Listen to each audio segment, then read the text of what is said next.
The night rain had just ended when Amara stepped out of the taxi at Ojuelegba, her heart thumping like the danfo engines that roared past. She had promised herself she would never look for Chike again. Never. But love as a way of dragging you back to the very place you were running from. 2 years had passed since they ended things. Not because they stopped loving each other, but because life happened. Chike had lost his job, his confidence, and then her. Or so he thought.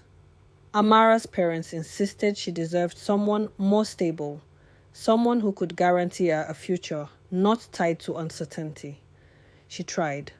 God knows she tried. She went on dates, met men with fine suits and fine cars.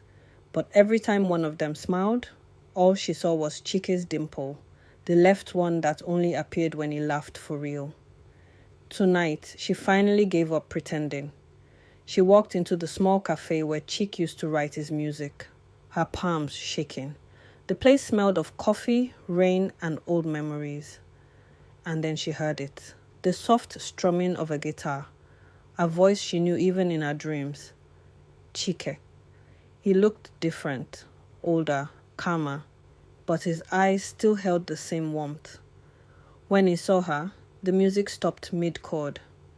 For a long moment, neither of them moved. Amara, he breathed, as if saying her name alone might break the universe. I heard you released an album, she said, forcing a shaky smile.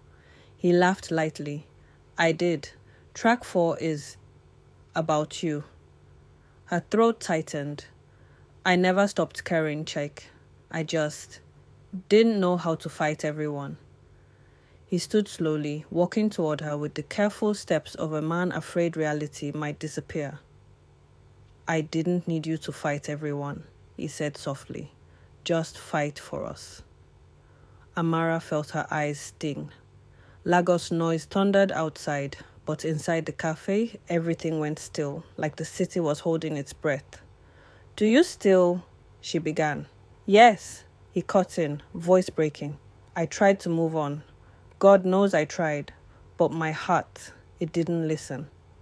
A tear escaped her eye, then another. Chike reached out, hesitated, then gently wiped them away. Amara, he whispered, if there's even one part of you that still wants this, I'm here.